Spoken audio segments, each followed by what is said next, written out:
네, 이번 시간 공법 체계도 국토계획법 5번째 주제인 용도 지역 주제입니다. 자, 용도 지역은 이렇게 순서를 잡아가지고 공부를 한번 해보시기 바랍니다. 자, 일단 용도 지역을 왜 정하는지 목적을 먼저 공부하셔야 돼요. 목적. 자, 용도 지역을 지정하거나 변경을 할 때는 도시관리계획을 결정을 해서 지정, 변경을 해야 되는 게 원칙이죠. 그런 내용들. 자, 용도 지역 종류는 크게 4종류. 세분을 하면 21종류가 있고요. 그다음에 용도 지역 지정되면 토지 소유자는 3가지 형태의 행위 제한을 받죠. 건축 제한, 건폐율, 용적률. 그리고 용도 지역이 미지정되거나 미세분된 지역에서도 행위 제한이 별도로 정해져 있습니다. 공부를 하실 때 이 순서를 1번, 2번, 3번, 4번, 5번 용도 지역의 지정 목적, 지정 절차, 종류, 그다음에 행위 제한, 미지정, 미세분된 지역에서 규제를 어떻게 하는지 이렇게 한번 순서를 잡고 공부를 해보시는 게 중요합니다. 자, 그러면 용도지역 지정 목적은 용도지역은 우리나라 토지를 보다 경제적이고 효율적으로 이용하고 공공의 복리를 위해서 토지의 용도에 따라서 구분 지정하고 토지 소유자들이 마음대로 사용하는 그런 자의적 이용을 규제하는 제도다. 용도지역이라는 게 크게 4종류, 도시지역, 관리지역, 농림, 자연환경 보전지역, 또 세분을 하면 21종류로 나눠서 개발할 수 있는 용도, 개발하지 못하고 보전하는 용도 크게 이렇게 구분해서 지정하는 제도죠. 토지 소유자가 마음대로 쓰지 못하도록. 자, 시험 문제에서는 용도지역은 토지를 경제적 효율적으로 이용하기 위해서 토지를 구분한 제도인데 이걸 용도지구라고 하시면 안 돼요. 토지를 경제적 효율적으로 이용하기 위해서 용도지구를 정한다 이렇게 하면 안 되고 용도지역이라는 표현으로 연결해 주셔야 되고요. 또 용도지역은 한 필지에 중복 지정은 불가능하죠. 한 필지에는 용도지역 명칭이 하나씩만 지정돼야 됩니다. 반면에 용도지구는 중복이 가능하다. 한 필지에. 용도지구는 중복 지정이 가능합니다. 한 필지에. 용도지역제도는 토지의 기본 용도, 목적을 정한 토지의 이용 목적을 정한 거기 때문에 한 필지에는 하나의 용도지역만 지정이 돼야 됩니다. 자, 두 번째 주제가 뭐였습니까? 용도지역 지정 절차인데 이 그림을 보시면 지정 절차 하기 전에 우리나라 토지를 처음 공부하신 분들은 뭐 대부분 학원에서 공부하셔서 아시겠지만 이렇게 간단하게 그림으로 그려보면 자, 여기가 도시지역이죠. 용도지역 이름 같이 한번 외워볼까요? 도시지역, 자, 여기는 관리지역, 여기 농림지역, 여기는 자연환경 보전지역이죠. 도시용으로 사용하는 도시지역은 다시 주거지역이 있고 상업, 공업, 녹지로 세분되는데 주거지역이 1, 2종 전용, 1, 2, 3종 일반, 준주거지역으로 나눠지죠. 상업지역은 중1, 유, 근 이렇게 순서를 중1, 유, 근으로 외우시기 바랍니다. 중심 일반, 유통, 근린상업지역. 자, 공업지역은 전일준이죠. 전용공업, 일반공업, 중공업. 녹지지역은 보존녹지, 생산녹지, 자연녹지, 보생자. 도시지역 안에 총 16가지 세부 명칭으로 용도지역이 구분되어 있고 자, 관리지역도 보전관리, 생산관리, 계획관리, 보생계. 자, 농림자연은 세분이 안 되는 거죠. 도시지역과 관리지역에서는 세분이 된다. 농림자연환경보전지역은 세분되는 현상이 없다. 자, 이렇게 하셔서 우리나라 토지는 크게 4종류로 나누고 세분을 하면 21종류다. 이렇게 정리하시 바랍니다. 이 용도지역은 앞으로 뭐 건축법이든 주택법이든 또는 뭐 도시개발법이든 계속 나오니까 우리나라 토지에는 가장 기본적으로 맨 처음에 용도지역이 지정되는 겁니다. 자, 두 번째, 용도지역 지정 절차. 자, 용도지역 지정은 도시관리계획으로 결정을 하는 거죠. 우리 앞에 4번째 테마에서 도시관리계획을 입안하고 결정하는 절차가 있었습니다. 자, 이렇게 도시관리계획 입안 결정 절차를 통해서 용도지역 지정도 하고 변경도 해야 되는데 자, 시험의 포인트는 예외입니다. 예외. 다음의 지역은 도시관리계획 결정하지 않고도 도시관리계획 결정 없이도 용도지역이 자동적으로 지정되거나 변경되는 곳으로 간주한다. 자, 보는 지역이 있습니다. 의지되는 지역들. 어떤 특정 지역은 도시관리계획 결정이 되지 않더라도 자동적으로 용도지역이 지정되거나 변경이 됩니다. 변경된 곳으로 간주하는 거니까 도시관리계획 결정 없어도 용도지역이 새로 지정되거나 변경되는 곳으로 간주하는 지역. 자, 어디입니까? 자, 공연수면 매립지라는 데가 있고 또 어항구역, 항만구역 같은 데가 있어요. 그리고 관리지역에 농업진흥지역 같은 게 지정됐을 때 자, 이렇게 파란색 제목으로 제가 구분해놨으니까 다시 한번 천천히 한번 보시기 바랍니다. 수업 시간에 배우셨을 텐데 자, 우리나라에는 바다를 매립하는 땅이 있습니다. 주로 우리 서해안 가보면 바다를 매립을 합니다. 자, 요 그림처럼 이렇게 여기가 육지인데 이렇게 매립을 해서 새로운 땅을 만드는 겁니다. 자, 그런데 문제는 뭐냐면 이 공유수면 매립지의 매립의 목적이 이웃 용도 지역과 같으면 요 매립지가 새로운 땅이지 않습니까? 네, 그러면 매립을 했으니까 이제 바닷물이 없어지고 육지로 바뀌는 거예요. 그럼 새로운 땅이 생기면 그 매립지에다가 도시관리계획 결정을 해서 용도 지역을 원래 정하는 게 원칙인데, 자, 지금은 이 매립 목적이 이웃 용도랑 같으면 그 매립지가 도시관리계획 위반 결정 없어도 이웃 용도 지역으로 지정된 것으로 본다. 단 고시는 따로 해야 된다. 그럼 매립 목적이 이웃 용도랑 같다라는 조건이 맞으면 매립지에다가 따로 도시관리계 결정하지 않아도 이웃 용도 지역으로 보는 거예요. 조심할 건 이게 도시 지역이 아니라 이웃 용도로 보셔야 돼요. 매립 목적이 이웃 용도랑 다르거나 매립지가 2개 이상 용도 지역에 걸쳐 있을 때는 매립지에다가 도시관리계획 결정을 정상적으로 해서 용도 지역을 따로 지정을 해야 돼요. 매립 목적이 이웃 용도랑 다르거나 이 매립 목적이 매립지가 2개 이상 용도 지역에 걸쳐 있는 경우는 별도로 도시관리계 결정을 해서 용도 지역을 따로 정해야 된다.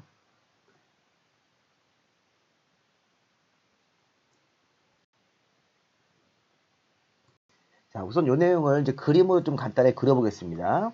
자, 먼저 여기가 매립지예요. 여기를 막아서 우리 쪽이 바다인데 매립지, 육지가 이렇게 되어 있습니다. 그럼 여기를 막아서 매립을 하죠. 새로운 땅이 생겼네요. 여기는 육지 지역이고 이쪽은. 그러면 매립의 목적이 주택을 만드는 택지입니다. 아파트 같은 택지입니다. 주변 지역이 도시 지역이다. 그러면 매립지가 목적이 주택을 짓는 땅, 도시 지역, 그럼 같다고 보시는 거예요. 그럼 매립지는 도시관리계 결정하지 않아도 이웃 용도인 도시지역이 된다. 자, 근데 여기도 동일한 거예요. 자, 매립 목적이 농지입니다. 농지. 근데 주변이 농림지역이라고. 이거 주변이 다 농림지역이면 이때도 이 매립 목적과 이웃 용도 지역이 같은 거니까 농지 만드는 거하고 이 농림지역은 같은 목적으로 보시면 돼요. 그러면 매립지는 자동적으로 도시관리계 결정하지 않더라도 이웃 용도 지역, 농림지역으로 보는 거예요. 자, 주택은 도시지역이랑 같으면 이웃 용도인 도시지역, 매립지가 농지 목적일 때는 주변 지역이 농림지역이면 농림지역으로 이렇게 이웃 용도 지역으로 지정된 곳으로 본다. 그러면 다르면 어떻게 될까요? 다르면 자, 매립지의 목적이 주택인데 주변이 농림지역이면 이게 안 맞는 거예요. 그러면 매립지에다가 도시관리계획 결정을 해서 용도 지역을 따로 정해야 되고, 매립지 목적이 농지인데 이 2군데 용도 지역에 걸치는 경우도 있습니다.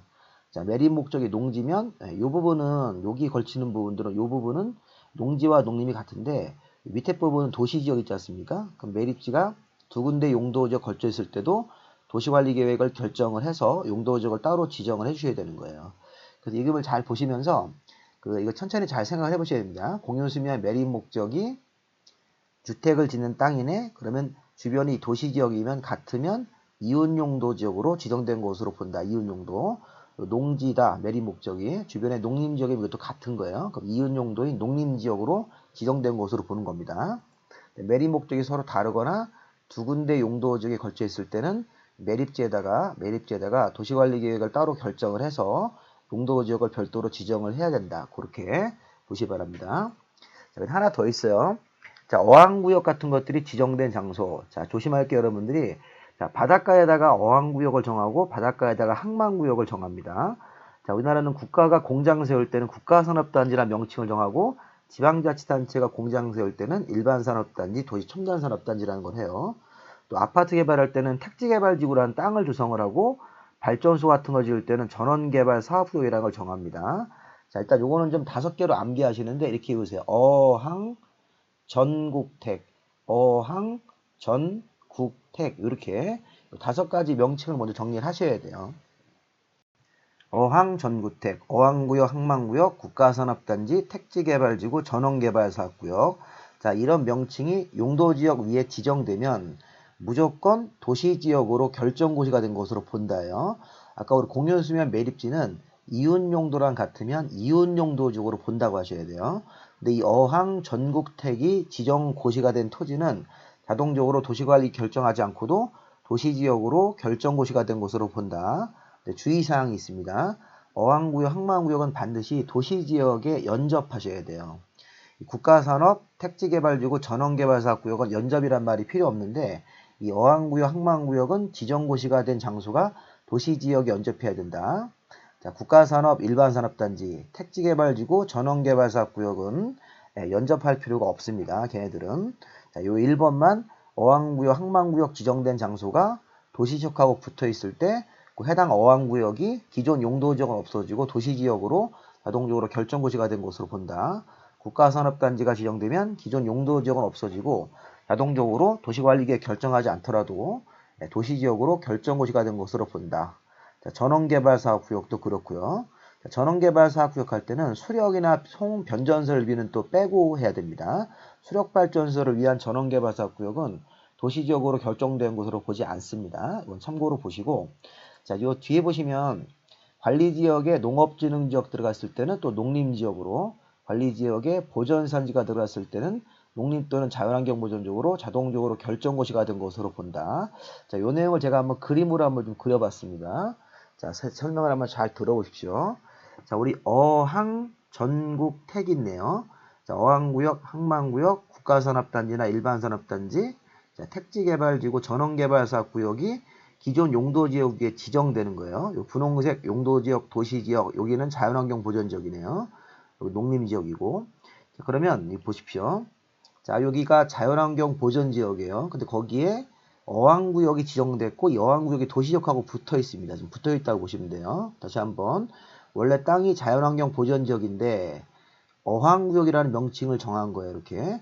어항구역이 도시지역하고 이렇게 붙어 있으니까 여기는 도시지역으로 자동적으로 이 부분이 도시지역으로 자동적으로 결정고시가 된 것으로 보는 거예요. 다시 한번. 원래 땅이 자연환경보전지역인데 이번에 항만구역이 지정됐어요. 아까 어항구역, 항만구역이 도시지역하고만 붙어 있을 때는 이 파란색 지정된 부분이 항만구역 지정된 장소는 자동적으로 도시관리계획 결정고시가 된 것으로 본다. 별도로 도시관리계획을 따로 입안 결정 안 하더라도 어항구역 지정된 장소, 항만구역 지정된 장소가 이 도시지역하고 붙어 있기 때문에 자동적으로 도시지역으로 결정고시가 된 것으로 보는 겁니다. 원래는 여기가 자연환경보전지역 땅인데 어항구역 지정됐고 도시지역하고 붙어 있으면 도시지역으로 결정고시가 된 것으로 본다. 자, 이쪽으로 넘어가 볼까요? 자, 어항 전국택 할 때 여기는 농림지역 하셔도 됐습니다. 농림지역. 자, 여기는 연접조건이라는 거 필요 없어요. 자, 농림지역에 뭐 국가산업단지 들어가면 또 농림지역 위에 택지개발지구 지정되면 농림지역에 전원개발사구역이 들어갔을 때는 여기도 도시지역으로 결정고시가 된 것으로 본다.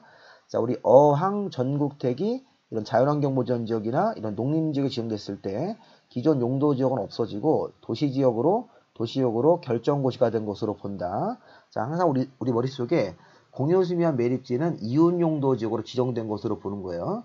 근데 이 어항 전국택은 도시지역으로 결정고시가 된 것으로 본다. 자, 하나 더. 관리지역 땅에 우리 앞에서 관리지역에 농업진흥지역이라는 명칭을 지정고시하면 농림지역으로 결정고시가 된 것으로 본다. 관리지역에 보전산지가 들어갔을 때는 농림 또는 자연환경보전지역으로 선택해서 결정고시를 의지할 수 있습니다. 자, 누가 보전산지를 정하는 산림청장이 농림으로 이렇게 의지할 수도 있고 자연환경으로 의지할 수 있는 선택사항이라고 보셔야 되겠습니다.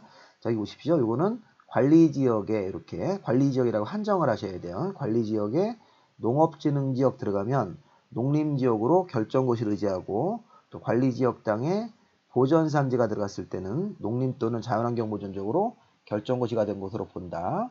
그렇게 여기 어항 전국택은 관리지역이 없어도 돼요. 뭐 자연환경이나 농림지역도 되는데 이 농업진흥지역하고 보전산지는 항상 관리지역에 농업진흥지역 들어갔을 때만 농림지역으로 본다.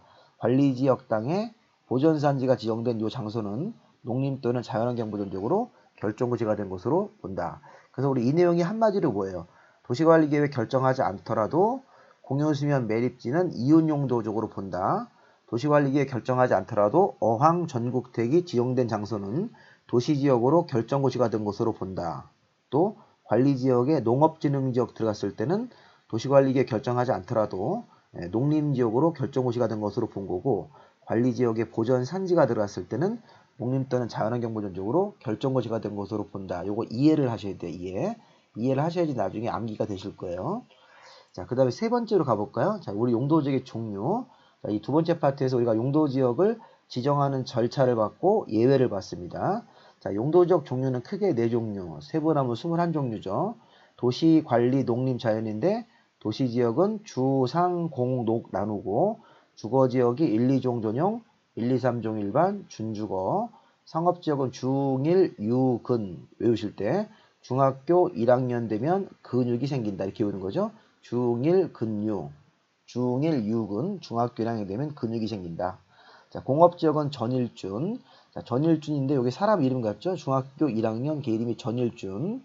걔가 먹는 약이 뭐예요? 근육이 생기려고 먹는 약이 보생자, 한약, 보생자 이렇게 외우시기 바랍니다.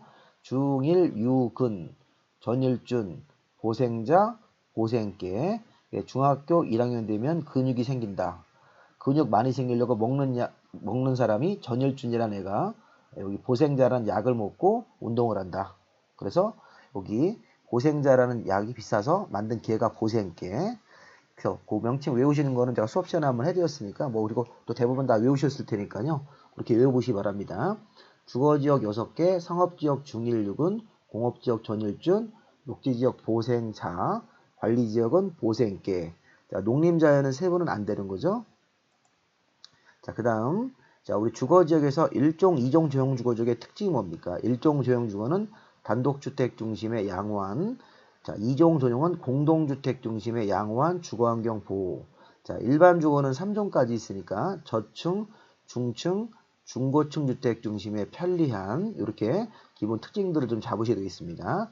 단독주택, 공동주택 중심의 양호한 그러면 전용주거, 저층, 중층, 중고층 주택 중심의 편리한 그러면 일반 주거. 참고로 저층은 4층 이하, 중층은 18층 이하, 중고층은 18층을 넘게 건축할 수 있는 땅이다. 이렇게 해석을 하시면 되겠습니다. 자, 우리 준주거 지역은 주거 기능을 위주로 하면서 상업 기능을 보완한다. 상업 업무. 자, 공업은 들어가지 말고 주거 기능 위주로 장사하는 상업, 또 일하는 업무 기능 같은 게 보완되면 준주거 지역입니다. 자, 상업지역 중1, 유구는 각자 한번 읽어보시고, 자, 우리 공업지역 좀 볼까요? 자, 중화공업을 수용하는 곳이 전용공업, 환경을 저해하지 않는 소규모 공업을 배치하는 데가 일반공업, 자, 경공업을 수용하면서 주거와 상업 업무를 보완한다. 경공업, 주거, 상업 업무 이렇게 세 가지 기능이 들어가 있는 거야. 공업, 주거, 이렇게 상업같이 세 가지 기능이 들어가 있을 때는 준공업지역이다. 자, 녹지지역. 자, 도시의 자연환경이나 녹지 공간을 보전하기 위한 보전 성격으로 유지하는 녹지. 농업적 생산을 위해서 개발을 유보하는 녹지가 생산녹지. 자, 자연녹지는 자, 도시의 확산 방지를 위해서 보전을 하되 불가피하면 개발에 허용되는 지역이 자연녹지입니다. 그래서 보생자 할 때 보전 성격으로 유지하는 녹지, 농업적 생산으로 개발을 유보한 녹지, 보전을 하되 불가피하면 개발에 허용되는 녹지가 자연녹지입니다. 자, 관리지역도 보생계가 있죠. 자연환경 보호를 위해서 보전이 필요하나 주변 용도와의 관계를 고려할 때 자연환경으로 이름을 정하기는 곤란한 지역들. 그래서 이 보전관리도 보전 성격의 관리지역이라는 얘기예요. 도시지역 주변에 관리지역이 있는데 보전 성격으로 유지하는 관리, 보전이 필요하나 이름을 자연환경 보전지역으로 정하기는 힘든 곳. 그런데 자연환경 보전지역처럼 이 보전 성격으로 관리하는 곳. 자, 농림업 생산을 위해서 관리가 필요한데 자, 주변 지역, 주변 용도 지역과의 관계 때문에 농림지역으로 이름을 정하기는 어렵지만 농림지역처럼 규제하는 곳. 그 다음에 도시적으로 편입이 예상되거나 제한적인 개발을 할 수 있는 관리지역이 계획관리지역이니까 한번 읽어보시기 바랍니다.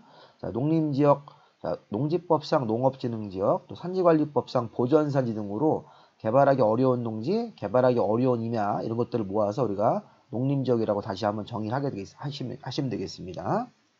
자, 자연환경 보전 지역은 여기 자수해, 생상문 이런 거를 보전하는 지역이니까 참고로 읽으시면 되겠습니다. 자, 용도지역 이름도 가끔 시험 문제가 나오니까 용도지역의 그 이름 명칭과 지정 목적이 잘못 연결된 것은 이따 문제 풀 때 한번 해보겠습니다.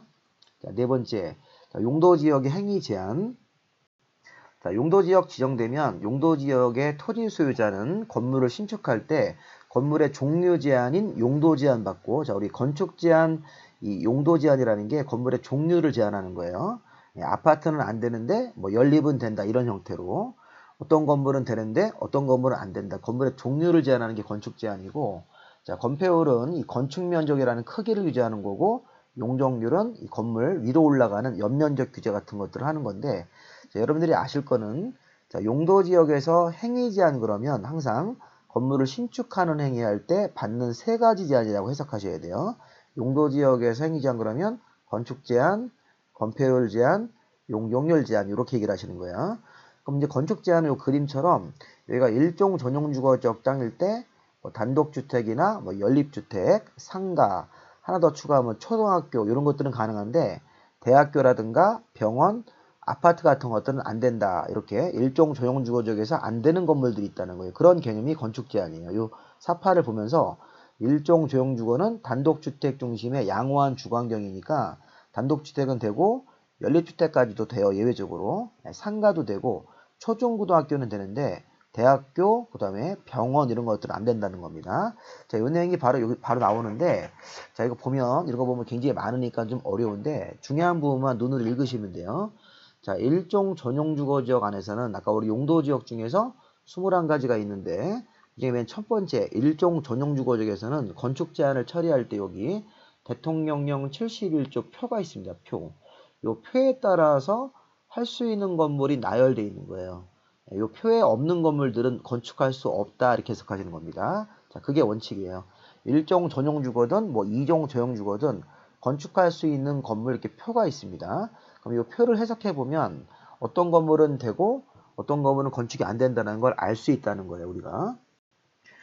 일종 전용주거는 그냥 건축할 수 있는 건물이 있고 이 조례가 인정을 하면 추가적으로 할 수 있는 건물이 있는데, 자, 그냥 건축할 수 있는 건물은 단독주택 들어가고 또 일종 조용주거지역에 단독주택 생활하시는 분들이 이용하는 일종 근생 같은 상가업종들, 소매점, 휴게음식점, 이미용원, 뭐 세탁소, 의원, 뭐 체육도장 이런 것들은 일종 근린생활시설로서 주거생활할 때 이렇게 이용하는 건물들이기 때문에 이런 것들은 그냥 가능하다. 자, 여러분들 일종 조용주거에서는 그냥 건축할 수 있는 건물에 단독되고 일종 근린생활시설 같은 상가업종들이 가능합니다. 상가 서비스 업종들. 또 추가적으로 조례가 인정을 하면 공동주택 중에 연립 다세대가 되는데 여기다가 아파트는 금지. 제가 책에도 이런 거 좀 추가적으로 해드렸으니까 아파트는 금지라고 쓰시고요. 또 2종 근린생활시설 중에서 종교 집회장, 500 미만의 교회 이런 거 하나는 되는데 다른 이종근생들은 안 되는 거예요. 다른 이종근생들이 뭐가 있습니까? 뭐 독서실, 동물병원, 안마시술소, 뭐 일반 음식점 이런 다른 이종근생들은 안 되고 이종근생 중에 종교만 된다. 조례가 인정하면. 자, 공동주택 중에서 아파트는 안 되고 연립 다세대는 된다. 이렇게 아파트는 금지, 이종근생 중에서 종교 집회장은 되는데 다른 이종근생들은 안 되는 거예요. 독서실, 동물병원, 뭐 안마시술소 이런 것들, 일반 음식점 이런 것들은 금지입니다. 자, 일종 조용주거에서는 그 학생들 교육하라고 박물관, 뭐 미술관 같은 것도 가능하고, 여기 이종근생 중에 종교가 500 미만이고 추가적으로 1000제곱미터 미만의 종교까지 한 번 더 인정을 해줍니다. 자, 이종근생인 종교면 500 미만의 교회, 1000제곱미터 미만의 교회가 한 번 더 나오죠. 자, 유치원, 초중고등학교로 되니까 대학교는 안 되는 거예요.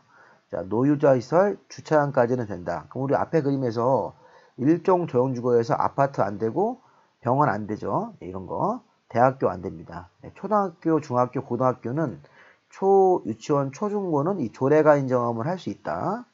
근데 여기 보면 병원 같은 건 안 써있죠. 병원. 아파트도 빠져 있으니까 이런 표를 해석해 보면 아까 같은 그림이 나온다는 얘기예요.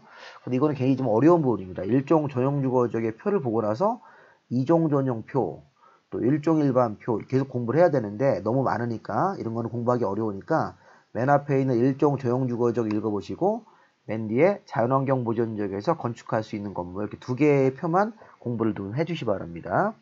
자연환경 보전지역에서는 자연환경 보호를 위해서 단독주택이 농어가 주택이면 가능하다. 그리고 학교는 초등학교만 되는 거예요. 그럼 자연환경 보전지역은 자연환경 보호를 위해서 농어가 단독주택은 되는데 공동주택은 모두 금지. 공동주택은 모두 금지라고 해석하세요. 아파트 연립 다세대까지 다 금지입니다. 학교도 초등학교만 가능합니다. 초등학교. 중학교, 고등학교, 대학교도 금지로 보셔야 돼요.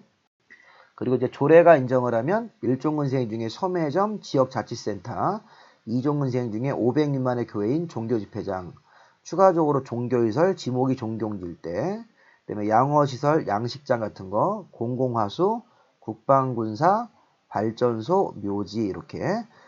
그러면 자연환경부 전적에 장례식장은 안 되는 거예요. 장례식장 말고 우리 화장 같은 거 하는 묘지 관련 시설이 가능하다. 이렇게.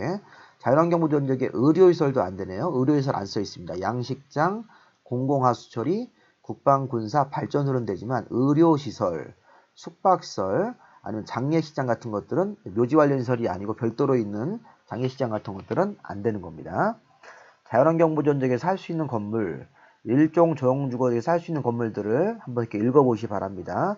못 외우셔도 괜찮습니다. 그냥 보시면서 이 표가 있다 이렇게 아시면 되겠습니다. 그리고 이제 요 문제가 이제 신문 최근에 많이 나왔는데 이 표를 21가지 표를 다 분석해 보면 아파트를 건축할 수 있는 지역이 8개가 나옵니다. 자, 아파트는 주거지역 중에서 4군데가 되죠. 1종자 빼고 1종 빼고 2종 전용, 2종 일반, 3종 일반, 준주거지역. 자, 상업지역은 유통상업 빼고 나머지 3군데가 아파트가 가능합니다. 우리 좀 전에 봤던 그 표를 보면 21가지 표를 쭉 찾아보면 상업지역 중에서는 유통상업은 안 되고 나머지 3군데가 되고 공업지역에서는 중공업지역만 되는 거예요. 전용공업, 일반공업이 안 됩니다. 아파트를 건축할 수 있는 지역은 21개 용도지역 중에서 3군 이렇게 8군데가 되는 거죠. 주거지역 4개, 상업지역 3개, 공업지역 3개. 자, 요거 시험 문제에서 최근에도 2번 나왔습니다. 다음 중 아파트를 건축할 수 없는 용도지역 그러면 요거 4개에다가 할 수 없는 지역도 하나 껴놓는 겁니다. 자, 예상 문제는 요것도 예상 문제예요. 단독주택을 이 표를 가지고 찾아보시면 할 수 없는 데가 유통상업, 전용공업이에요. 이 중화학공업을 유치하고 유통상업은 이건 주로 이제 뭐 농산물시장 같은 시장이기 때문에 이런 지역들은 단독주택이 안 된다. 그럼 단독주택이 안 되고 단독주택이 허용되는 데가 이 2개를 빼고 나머지 19개가 허용이 되는 겁니다. 그렇게 해석하시면 되겠습니다. 단독주택을 건축할 수 없는 지역도 있다. 자, 뭐를 근거로? 우리 좀 전에 봤던 이 표를 근거로 표. 1종 전용표, 2종 전용표, 1종 일반표 이렇게 건축할 수 있는 표를 가지고 찾아보시면 아파트는 건축할 수 있는 지역이 8개. 나머지는 금지. 단독주택은 할 수 있는 데가 아니라 할 수 없는 곳 2개만 찾으시면 돼요. 나머지 19군데에서는 아파트가 가능하다. 이렇게 해석하는 게 맞겠습니다. 자, 그 다음에 건폐율. 자, 우리 건폐율은, 자, 여기가 대지 면적이죠. 이제 건물의 크기 위주인데, 대지 면적이 있고, 이 건축물이 세워졌는데, 이 건축물이 대지를 덮고 있는 비율. 자, 여기 이 파란색 부분이 건축 면적이죠. 건축 면적. 그 보면, 자, 이 사람은 전체 대지가 여기서 100이에요. 100인데, 자, 건축 면적이 지금 50이 여기 지어졌다. 네, 전체 100 중에서 50. 자, 밑에 있는 그림은 건폐율이 높아져가지고 100 중에서 80이 지어진 거고, 이제 건폐율이 낮게 지어서 100 중에 30을 줬습니다. 그럼 이 사람은 이제 건폐율이 50%겠죠? 50%. 이 50% 들어가시면 자기 대지 면적 100에 건축 면적 50이 나오는 거죠. 네, 이게 건폐율 비율이니까 다 아실 테고, 건폐율은 위로 올라가는 규제가 아니라 얼마나 대지에서 넓게 질 거냐는 평면적 규제가 되는 거죠. 건폐율은 대지 면적에 대한 건축 면적의 비율, 100분 비율이 되는 거죠. 자, 건폐율 숫자 한번 외워보겠습니다. 자, 55, 66, 57. 우리 수업 시간에 많이 하셨어요. 50, 50, 60, 60, 50, 70 이하로 실무적으로 정하는 겁니다. 요 이하로 정하는 거니까 우리는 요 숫자를 외우셔야 돼요. 주거지역 6개, 55, 66, 57. 자, 상업지역은 중1, 유근으로 순서를 잡고 9887, 9887. 자, 공업지역 전일주는 모두 70. 독지지역 3군데는 모두 20. 관리지역하고 농림자연은 둘둘넷 둘둘. 자, 외워보실게요. 다시 한번. 55국에 6657번 전화번호 외우듯이 9887, 556657 주거지역. 상업지역 중16은 987 이렇게 하나씩 빼는 개념으로 777, 둘둘둘, 둘둘넷, 둘둘 이렇게 건폐율 기준을 잡고 나중에 조금 문제 우리가 심화학습으로 가면 이 건폐율 기준이 이렇게 숫자가 변하기도 하죠. 강화 또는 완화 형태로 변할 수도 있습니다. 자, 지금은 원칙만 외워두시고 자, 용적률. 자, 용적률은 대지 면적이 100이다. 건축 면적이 이렇게 50으로 나왔어요. 건폐율이 50%인가 봐요. 50%. 그러면 여기서 이제 건물을 1층 짓고 2층 짓고 3층 졌을 때 이 건축 면적을 각 층 바닥 면적으로 계산해서 지으시면 자, 이제 용적률에 따라서 위로 올라가는 규제가 생기죠. 자, 용적률. 대지 면적에 대한 연면적 비율, 대지 면적에 대한 연면적인데 연면적이 뭐야? 이을연자 1층, 2층, 3층, 4층 면적을 각각 구해서 다 연결한 면적이 연면적이 되는 거죠. 연면적이 지금 보니까 용적률이 200%로 지으면요. 보세요. 용적률 200% 들어가면 자기 대지 100에 2배까지 연면적을 내기 때문에 여기가 200까지 짓는 거예요. 200. 자, 여기 공식을 여기 건폐율 50%, 그래서 자기 대지에서 이렇게 50%만 건물을 짓는 거고, 이제 1층 면적, 2층 면적을 각각 50으로 똑같이 맞춰가지고 지으면 용적률이 200%니까 용적률 200% 들어가시면 자기 대지 면적이 100, 그러면 100에 2배니까 연면적이 200이 나와야 된다고요. 그럼 이 사람이 이제 1층, 2층, 3층, 4층만 써야 되는데 그 용적률에 따라서 연면적을 구해서 건물을 지을 때 지하 부분하고 지상의 부속 용도의 주차장은 뺀다. 200을 올리는 과정에서 지하 부분 50 낸 거하고 지상 부분이 주차장으로 쓰면 요걸 빼고 나머지 여기 2, 3, 4, 5가 여기가 200으로 잡히는 거죠. 실제 건물주는 1층을 주차장으로 쓰면서도 실제 용적률에 따른 연면적은 이렇게 200을 지을 수 있다는 얘기입니다. 이렇게. 그래서 200을 계산해서 지을 때 제외되는 부분이 있다는 거 우리 많이 연습을 했으니까 잘 보셔야 됩니다. 자, 저는 용적률이 200%면 100제곱미터의 2배니까 연면적은 원래 200까지라서 4개만 줘야 되는데 1층을 주차장 쓰고 또 지하를 이렇게 별도로 보면 지하는 그냥 무조건 빼시면 되고요. 지상에는 부속용도 주차장이면 빼는 겁니다. 빼고 요 위로 200을 지을 수 있다. 이런 개념으로 보시 바랍니다. 자, 용적률도 숫자 한번 외워야 되겠죠? 자, 용적률은 상한만 외우시면 되겠습니다. 100, 150, 200, 250, 300씩 해서 50씩 올라가다가 준주거 지역만 많이 올리셔야 돼요. 200 플러스 해가지고 100에서 150, 200, 250, 300 이렇게 신난다고 올리다가 요 끝에를 조심하셔야 돼요. 이렇게 50씩 올리다가 마지막 500. 자, 상업지역 중일유구는 1500에서 200씩 빼는 개념으로 1500, 1300, 1100, 900. 자, 공업지역은 300, 350, 400이죠. 녹지지역은 800, 100. 보호생자 800, 100. 나머지 관리지역이 8800, 88 이렇게. 자, 건폐율하고 용적률은 우리 조금 어려워 보이지만 대부분 수험생들이 다 외우시니까 한번 열심히 한번 반복해서 한번 따라서 외워보시기 바랍니다. 자, 건폐율 용적률은 주거지역에서 50씩 올라가다가 준주거지역은 500. 상업지역은 1500에서 200씩 빼는 거예요. 중일, 유군 수잡고 공업지역은 300에서 50씩 올라간다. 녹지지역은 8, 100, 100. 그 다음에 관리지역은 8, 800, 88. 여기 100을 가운데로 두고 요 위아래가 같게 만드시면 되겠습니다. 자, 그 다음에 마지막으로 용도지역은 이제 용적률까지 하시고 나셔서 이제 용도지역이 미지정된 지역도 있고 도시지역 안에서 미세분된 지역이 있는데 자, 이게 무슨 얘기일까요? 자, 용도지역 지정되면 건축제한, 건폐율, 용적률 같은 거 제한을 받게 된다고요. 그런데 용도지역이 아무것도 없는 경우도 있을 수 있습니다. 이 그림을 보시면 전체 땅이 있는데 여기는 도시지역이고 이쪽 부분은 관리지역이고 여기는 자연환경이고 여기 농림지역인데 요 일부에 보면 도시관리 농림자연으로 아무것도 지정이 안 되어 있습니다. 이렇게 미지정된 토지가 일부 일시적으로 존재할 수 있어요. 그러면 용도지역이 도시관리 농림자연으로 아무것도 지정이 안 되어 있을 때는 자연환경보전지역에 건폐율이나 용적률로 건물을 질 수 있다는 얘기고요. 자, 도시지역은 정해져 있는데 세분이 안 되어 있거나 관리지역은 정해져 있는데 세분이 안 되어 있을 때는 보존녹지나 보존관리지역으로 규제한다. 여기 자, 관리지역 정해져 있는데 이 안에서 보존관리, 생산관리, 계획관리로 세분이 돼야 되는데 세분이 안 돼 있고 도시지역 안에서 이 세분이 안 돼 있을 때는 도시지역 안에 제일 센데 보존녹지, 관리지역에 제일 센데 보존관리지역을 적용해서 건물을 지을 수 있다. 이렇게 미지정, 미세분 이렇게 읽어보시기 바랍니다. 자, 계속 저한테 이제 문자가 오고 있습니다. 체교도 같은 거 잘 받아서 이용하시면 저도 강의하는 보람이 매우 좋습니다. 자, 이렇게 이메일 주소하고 우편 주소 저한테 문자로 알려주시면 자, 이 우편 주소로 제가 체계도 직접 발송을 해드리고요.